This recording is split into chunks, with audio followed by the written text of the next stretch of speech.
Pastinya saya menargetkan tahun 2025 ini sebagai tahun-tahun paling produktif bagi saya untuk berbagi soal perspektif kebudayaan, seni, musik, sebagaimana itu passion-nya saya dalam bentuk tulisan. Cuman entah bagaimana dari tahun kemarin khususnya hingga sekarang hasrat menulis saya itu menghilang dan gak kunjung kembali. Situasi ini terus terang bikin saya agak frustasi gitu sebab seakan-akan saya memendam perasaan cukup lama dan itu gak terungkapkan sebagaimana mestinya. Sehingga pada akhirnya saya memutuskan kayak, ah fuck lah ini semua gitu. Saya ingin melupakan apa yang sudah saya tahu. Saya pengen meriset segalanya dari nol. Petualangan saya terhadap musik dan lain sebagainya gitu. Walaupun itu berarti bahwa saya harus berani mencoba hal yang baru. Termasuk ya bikin siniar dalam berbentuk audio seperti ini. Yang mana moga-moga ini bisa jadi semacam titik pencerahan juga gitu kelak. Untuk saya kembali lagi menulis gitu. Karena sejujurnya saya lebih seneng nulis gitu daripada berbicara panjang lebar kayak begini. Kurang lebihnya seperti itulah. Nah, dalam kesempatan kali ini saya jadi kepikiran untuk pengen berpendapat mengenai kasus yang menimpa pada Dongker. Yang kayaknya ini terjadi tahun kemarin, tapi baru belakangan ini eh, dibicarakan oleh banyak orang. Jadi kita sama-sama bahas lah. Jadi mungkin segala keriuhan ini bermula dari kemunculannya sebuah cuplikan video yang memperlihatkan Dongker sedang mengisi acara musik. Mereka ngebawain sejumlah lagu gitu, tapi khususnya dalam video ini mereka hanya mencuplik sebagian kecil diantaranya aja. Nah, saat Dongker manggung, pasti penonton bereaksi. Ya kayak konser pada umumnya lah gitu. Ada yang stage dive, ada yang mosh pit, ada yang sing along, dan segala macamnya. Beda-beda lah gitu. Tapi yang membuat cuplikan video itu menghebohkan, yakni ketika ada penonton yang naik ke atas panggung gitu di sebuah lagu yang sedang dibawakan oleh Dongker. Kemudian Delpy yang juga adalah gitarisnya Dongker itu menendang penonton tersebut. Hal ini mengembalikan lagi ingatan saya perihal sejumlah tantangan, kendala, terus juga dilema yang dihadapi oleh event organizer saat melangsungkan sebuah acara musik yang mana untuk beberapa konser yang cukup besar, apalagi yang mungkin skalanya festival, seakan-akan ada tuntutan untuk memenuhi um, protokoler lah bisa dibilang gitu. Dimana isinya ya sejumlah izin yang harus mereka penuhin supaya acara bisa dilangsungkan. Termasuk juga menempatkan aparat pada lini-lini keamanan. Niatnya agar konser bisa berjalan kondusif. Tapi pertanyaannya kemudian, apakah beneran begitu? Kita bisa berdebat panjang gitu soal pengaruh aparat baik buruknya dalam perbincangan siniar ini gitu, dan mungkin untuk kapan-kapan saya bahas secara terpisah gitu. Tapi yang saya temukan gitu ya dalam serangkaian peristiwa yang berbeda-beda tuh justru sering banget aparat tuh memposisikan diri berlawanan gitu dengan uh, kehendak massa yang mereka diminta untuk mengurusnya dalam konteks konser musik ya gitu. Kalau kita sebagai penonton kan ngerti ya gitu bahwa reaksi tiap orang saat menonton konser itu pasti beda-beda gitu. Dari yang kalem banget sampai yang liar banget, itu pasti ada. Tapi aparat ini kan gak semuanya ngerti musik. Mereka cuma ngerti soal pengamanan gitu. Yang artinya bisa aja gitu apa yang dilakukan sama penonton itu segalanya terasa ofensif gitu bagi aparat, sehingga ia melakukan tindakan yang bisa kita sebut sebagai tindakan yang berlebihan gitu dalam rangka untuk mencapai kondusivitas acara gitu. Tentu aparat bisa saja berujar, "Tuh lihat kenyataannya. Dengan segala kekuatan yang kami punya, sebuah konser bisa kok berjalan dengan begitu damai. Gak ada orang yang ribut, gak ada orang yang saling berantem. Semua fokus nonton konser yang sedang berlangsung." Mungkin ada benernya. Tapi kan di sini kita pengen nonton konser hardcore punk ya. Bukan Lala Jowayang gitu, muncul paribahasa Sunda nama. Nyuruh penonton hardcore punk untuk berduduk-duduk saja, berdiri membatu saat konser sedang berlangsung, itu bukan aja perspektif atau kemauan yang naif gitu.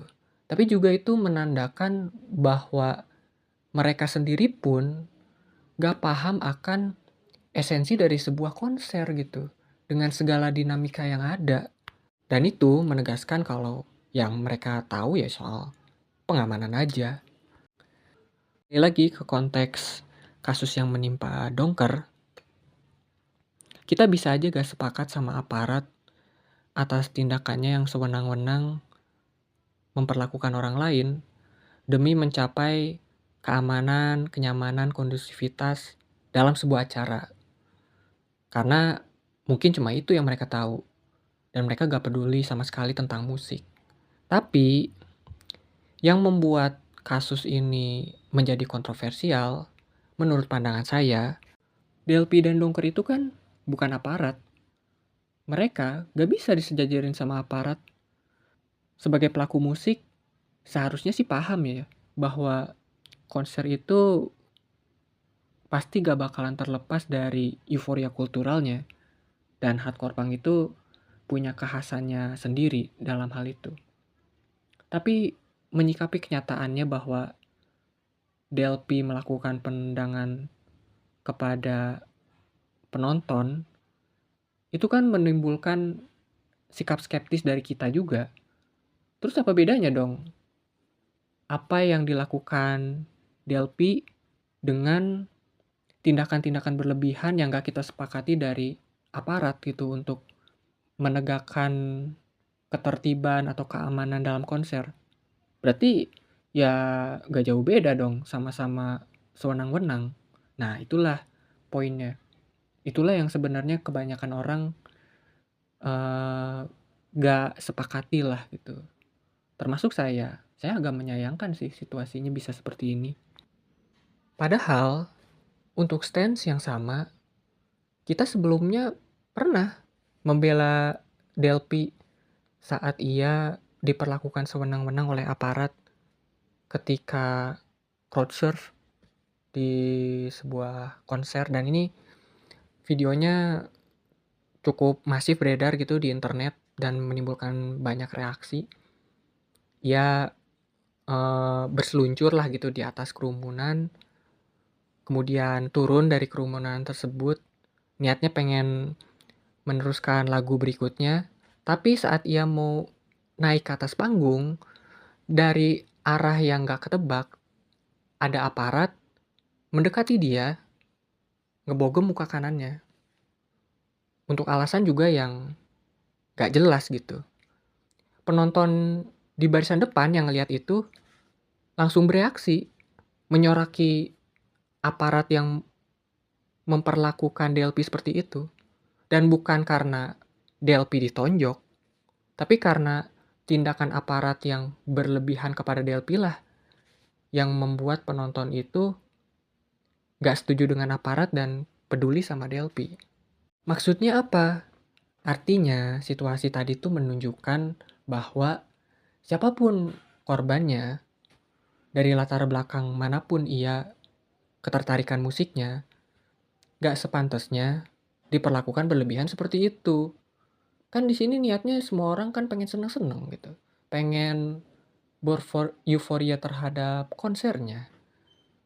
Semestinya mereka gak perlu dipermalukan seperti begitu. Nah, saya yakin ketika saya berkomentar seperti ini, lanjutannya pasti ada orang yang mengira kalau, oh berarti Mas mendukung orang-orang yang naik ke atas panggung dong ketika misalkan konser lagi berlangsung. Enggak juga sih. Terus gimana dong? Ada juga orang yang saya jadi keinget juga ini di Twitter gitu, kayak ini mungkin gara-gara tiketnya rendah banget nih gitu, makanya banyak SDM rendah nih gitu yang suka naik-naik ke atas panggung gitu. Mereka baru 1 kali 2 kali nonton gitu, ngerasa bisa ngelakuin apa aja saat mereka nonton konser. Ya coba aja dipikir sebelum-sebelumnya, kita pas ada Bring Me to Horizon manggung ke Indonesia, itu kan ada juga penonton yang naik ke atas panggung terus nyuri stand mic yang harusnya dipakai sama Bring Me to Horizon buat manggung. Padahal ngomongin soal tiket, itu tiket gak murah kan gitu. Jadi kita kesampingin dulu lah urusan itu gitu. Dan saya sih sekarang pengennya fokus sama mitigasi terhadap situasi yang berlangsung di saat misalkan konsernya itu udah mulai gak terkendali crowd-nya. Dan ini kayaknya terjadi di berbagai daerah juga. Nah, saya pengen berbagi tapi juga bukan berarti kayak menyepelekan keadaan di lapangan gitu, karena sejujurnya saya juga gak nonton konser di saat Dongker tertimpa kasus ini gitu. Begitu pula juga sebelum-sebelumnya gitu, ketika DLP dipukul sama aparat, saya cuman berkomentar dari sudut pandang orang yang memerhatikan video yang bersirkulasi di internet. Nah, dari sudut pandang seorang band yang menghadapi situasi semacam tadi, saya pengen berbagi perspektif bahwa sebetulnya kalian juga bisa melakukan sesuatu gitu untuk mengatasi kendala-kendala tadi. Saya keinget gitu bahwa beberapa waktu lalu tuh ada video gitu dari MTV gitu, kayaknya itu video lawas gitu soal sosialisasi konser, dan itu yang jadi pembawa acaranya itu kebetulan adalah Dave Mustaine. Dave Mustaine tuh ngomong gitu tentang what you can do and what not gitu ketika kalian nonton konser. Tapi yang mencuri perhatian saya tuh adalah saat dia mengatakan jangan melempar barang-barang pribadi kalian ke atas panggung. Karena menurutnya sebagai musisi itu tuh sangat mengganggu.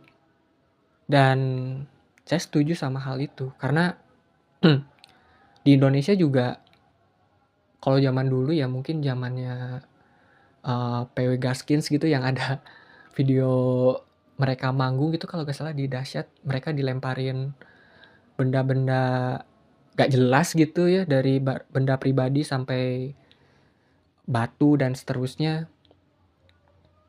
Walaupun mereka bisa ngelewatin itu seolah-olah kayak gak terjadi sesuatu, tapi pasti saya yakin itu ngeganggu konsentrasi mereka gitu. Nah, di luar negeri pun juga yang skala festival dengan tiket yang tinggi pun masih banyak kok gitu orang-orang yang saya sih bilangnya penonton, bukan penonton ya gitu, itu mah orang yang orang nggak waras aja gitu, yang sering banget ngerusuh di tempat konser gitu, ngelempar sesuatu gitu ke atas panggung, nggak ada alasan yang jelas. Band tuh sebenarnya bisa menghimbau itu gitu. Misalkan nih, ada nih orang yang lempar batu gitu atau ngelempar botol minuman ke atas panggung. Band tuh bisa bilang gitu bahwa kayaknya kelihatannya kalian lebih suka ngelempar sesuatu ya ke atas panggung sini. Kalau begitu kita matiin aja deh seluruh instrumen yang ada dan kalian terus lanjutin apa yang lagi kalian mau lakuin. Gimana? Setuju? Pasti saya yakin sekali kalau band itu berani ngomong seperti itu, semua penonton pasti diem. Pasti mereka bereaksi agak kaget. Waduh, gimana nih gitu. Kita udah bayar tiket, masa di cancel gitu. Nah, di saat seperti itu, sebetulnya band tuh bisa lebih persuasif gitu dan berdialog sama penonton gitu mengenai apa yang mestinya terjadi di konser gitu. Gimana gimana misalkan kalau teman-teman berhenti melakukan tindakan-tindakan semacam tadi sehingga teman-teman bisa menikmati musik yang pengen teman-teman dengerin dari kita. Kan teman-teman udah bayar tiket nih. Jadi tolong ya menghargai sesama. Setuju gak? Pasti banyak yang bilang setuju gitu. Udah, udah, tolong jangan melakukan hal ini lagi. Kita pengen nonton gitu. Akhirnya ya konser biasanya berjalan seperti semula gitu, tanpa kendala-kendala yang nggak seharusnya terjadi. Nah, menyambung dengan kasus yang menimpa Dongker lagi, saya kan pernah ya nonton konser Dongker juga sebelumnya gitu, dan saya memperhatikan kayaknya ada yang lebih crowded lagi gitu dibanding video yang bersirkulasi di internet itu gitu, dimana penonton tuh kayak semrawut banget lah, lebih semrawut daripada apa yang ditampilkan di video gitu. Di video itu tuh gak terlalu semumet yang saya bayangin waktu dulu saya nonton Dongker. Sehingga saya sih berpendapat bahwa Dongker tuh mungkin bisa melakukan tindakan persuasif yang seperti saya bilang, meminta orang tuh untuk turun panggung. Atau jika tidak, ya dia gak akan mainin lagu apapun. Saya yakin juga pasti orang-orang ngedengerin kok gitu apa yang kalian minta. Karena kan orang yang naik ke atas panggung pun mungkin juga emang niatnya pengen nonton Dongker kan gitu. Sehingga kalau udah ditegur seperti itu, pasti dia juga dengan sendirinya bakal turun. Nah, kurang lebih begitulah pendapat pribadi saya. Situasi semacam tadi itu adalah situasi yang sangat diharapkan bisa berlaku bukan saja di tempat di mana Dongker manggung, tapi juga di tempat-tempat band-band lain yang juga menghadapi crowd yang semrawut sejenis lainnya lah. Kan sama-sama enak ya gitu. Saling mengerti satu sama lain gitu. Yang manggung itu bisa berdialog dan bisa persuasif sama penontonnya, dan penontonnya juga responsif. Gak ada satupun orang yang merasa dipermalukan, daripada pendekatannya itu serba agresif gitu dan berlebihan. Penendangan seperti ini kan akhirnya mempermalukan siapapun sebenarnya gitu. DLP yang nendang malu gitu karena perilakunya itu terekspos gitu dan terdokumentasikan oleh banyak orang sehingga tersebar kemana-mana. Begitu juga dengan yang ditendang gitu. Dia mungkin juga diperhatikan sama penonton-penonton yang lain gitu, dan bisa aja jadi bahan tertawaan orang banyak juga gitu karena ya ternyata dia pas naik panggung ditendang orang gitu. Malu gitu. Pasti itu mah. Kayak aduh pengen nutupin muka dan seterusnya lah. Pada bagian penutup ini saya pengen berkomentar secara personal ya gitu mengenai khususnya sih penonton yang naik ke atas panggung ya gitu ketika Dongker lagi manggung gitu. Saya kan memperhatikannya dalam setahun ke belakang itu semenjak Dongker merilis album Ciriwis Necis ya gitu. Yang mana dalam siniar frekuensi pembebasan pertama yang belum rilis, saya bilang bahwa Dongker tuh mulai bertambah pendengarnya dari beragam jenis demografi, termasuk yang masih muda-muda, bukan cuma yang kuliahan tapi juga yang SMA, SMP. Sehingga asumsi dari saya, banyak juga di antara mereka yang baru pertama kali nonton konser lah gitu. Atau mungkin bahkan baru pertama kali suka sama musik, dan kebetulan suka musiknya tuh ya musiknya Dongker. Nah, khusus teman-teman yang merasa seperti orang yang lagi saya ceritain ini, teman-teman nggak usah khawatir sama stigmatisasi gitu ya yang mungkin muncul di antara beberapa orang gitu saat kalian mengekspresikan kegembiraan kalian terhadap konser. Karena saya tahu sih mungkin buat teman-teman yang baru suka sama musik atau baru pertama kali nonton konser musik, merasa bahwa apa yang teman-teman perhatikan dari sosial media itu tuh adalah apa yang benar-benar terjadi ataupun apa yang memang disepakatin sama banyak orang.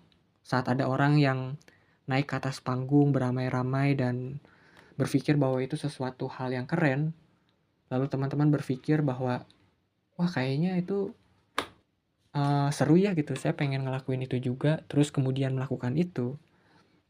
Ya udah gitu.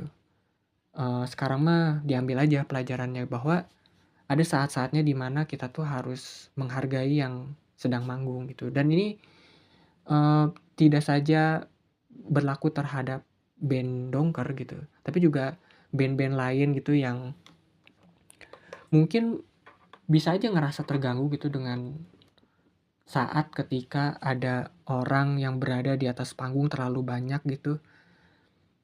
Makanya teman-teman sebaiknya sih pandai-pandai membaca keadaan gitu. Ada saat-saatnya dimana teman-teman tuh sing along aja. Ada saat-saatnya teman-teman mau speed.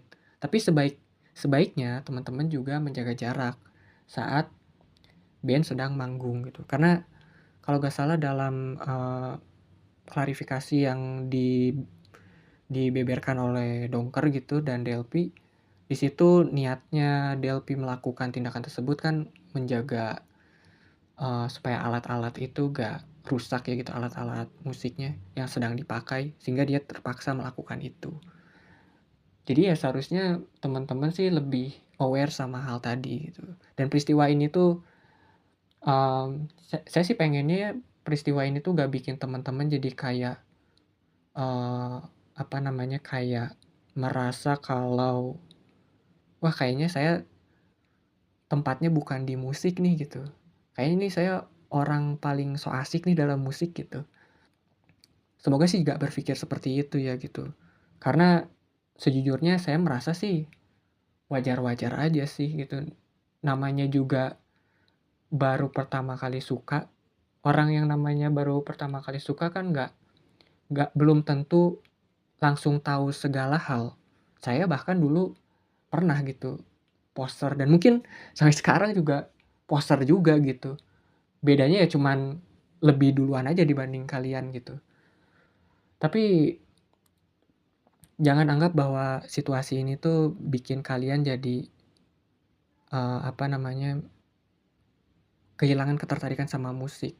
Salah tuh wajar lah gitu, asalkan kita mau memperbaiki diri gitu. Dan ini pesan untuk teman-teman yang berada dalam skena musik, dan sekaligus catatan personal juga ya untuk diri saya gitu, bahwa dalam menyongsong masalah-masalah yang menanti kita di depan maupun apa yang udah terjadi sekarang, saya menilai bahwa kayaknya kita harus lebih membiasakan diri untuk merawat komunikasi antar satu sama lain. Saya tahu kok bahwa banyak teman di sini yang berpengetahuan, berwawasan luas, kritis pada keadaan, dan seterusnya.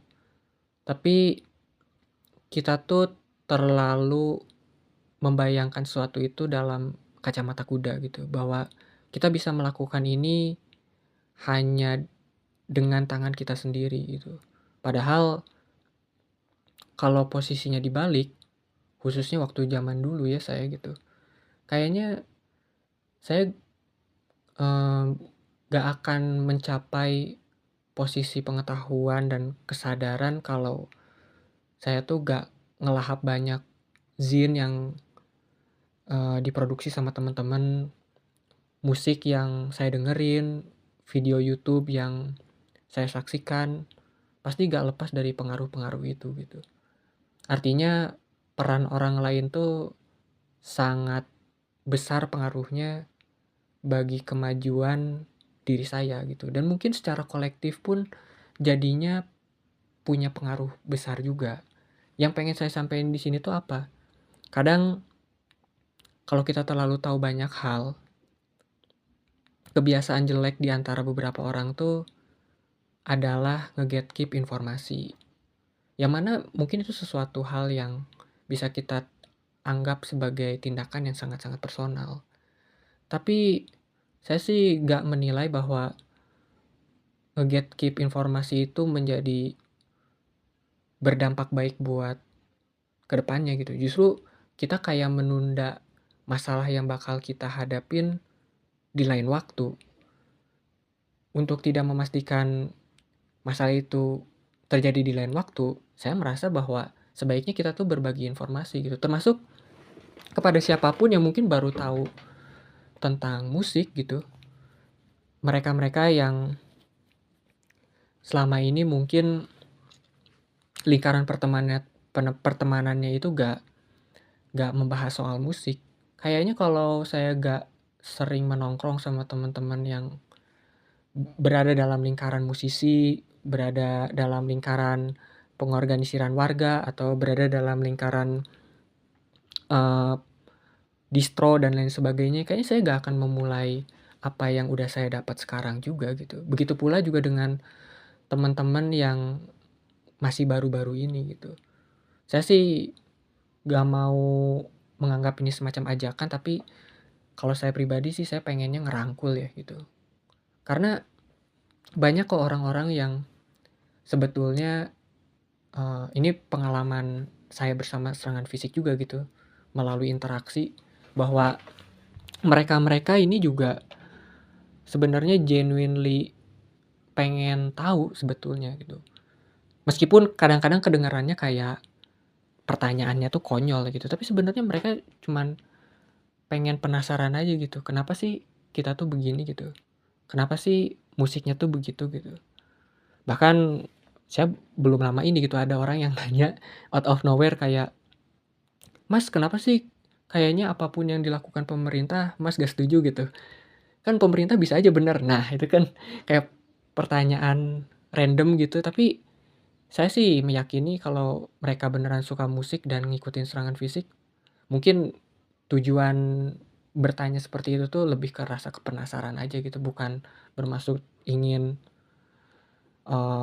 opresif dan lain sebagainya gitu. Sehingga ya saya sih nanggepinnya ngejawab dengan serius ya gitu, gak lantas kayak menyepelekan mereka karena mereka gak tahu apa-apa gitu. Dan sebaiknya sih teman-teman juga seperti itu gitu. Karena kalau saya mengingat lagi kredo hardcore punk gitu ya, yang sampai detik ini tuh saya pegang kuat-kuat karena itu sangat inspiratif gitu. Seseorang bisa mencapai potensi dirinya secara maksimal jika mereka punya inisiatif melakukan sesuatu tanpa diperintah orang lain. Begitu juga sebaliknya, kita nih gak membiasakan diri merintah orang lain untuk melakukan sesuatu hal yang benar dan menghindari yang salah gitu. Tapi kan ini melalui serangkaian proses sih gitu. Perlu ada dialog yang panjang gitu. Kadang dialog yang menyebalkan juga gitu. Entah itu di warung nasi atau di warung kopi. Entah itu di konser ataupun di sosial media gitu. Tapi saya tuh meyakini kalau ini tuh memang kadang perlu dilakukan gitu, dan memang melelahkan jujur aja sih gitu. Tapi worth it lah gitu untuk dijalani gitu. Karena dengan demikian pasti orang-orang itu muncul kesadaran. Kesadaran itu kan, kesadaran yang asli itu tuh kan datang dari sejumlah proses yang panjang ya gitu. Sehingga ia menggenang dalam pikiran dan termanifestasi dalam perbuatan-perbuatannya gitu. Ketika kita membiasakan diri berkomunikasi gitu ya, merangkul orang yang baru-baru ini gitu untuk ya welcome gitu kepada dunia kita, mungkin aja itu bisa jadi tanda-tanda awal bahwa kita tuh berhasil menyelesaikan masalah yang mungkin saja terjadi di tahun-tahun mendatang gitu. Ketika kita udah gak berumur muda lagi gitu. Ketika kita masih senang musik tapi di saat kita berhadapan dengan usia menuju senja juga gitu. Karena kalau yang saya pengenin sih, saya pengen ngelakuin passion saya sampai kapanpun sih. Sampai tua saya pengen nonton konser. Itu ambisi saya sih sebenarnya gitu. Tapi kan kalau pengen seperti itu kan artinya ada pengetahuan yang diwariskan gitu. Ada sesuatu hal yang kita estafetin ke generasi baru gitu. Dan mungkin itu saatnya gitu bagi kita untuk membuka seluas-luasnya pengetahuan yang kita punya. Gak perlu dikip lah gitu. Saya lebih banyak menilai bahwa berbagi itu akan menyelamatkan kita dari kesusahan kita ke depannya gitu. Meninjau dari peristiwa yang berlangsung sekarang maupun beberapa tahun ke belakang. Jadi mungkin segitu aja gitu racauan saya pada pagi ini. Jadi temani sebuah cangkir kopi juga gitu, yang cukup tendang juga ini efeknya gitu. Saya jadi terdorong untuk pengen bikin komentar seperti ini. Moga-moga teman-teman mendapatkan perspektif ya gitu dari mendengar siniar ini gitu. Dan mungkin dari setelah mendengar siniar ini teman-teman jadi terpantik untuk membuat sesuatu, bikin zin kah, bikin siniar kah, atau apapun lah gitu. Semoga sih hal-hal positif itu yang saya dapat. Kendati pun misalkan teman-teman gak suka pun ya gak apa-apa juga sih. Oke, mungkin segitu aja dari saya. Terima kasih udah mau ngedengerin. Sampai jumpa di episode berikutnya.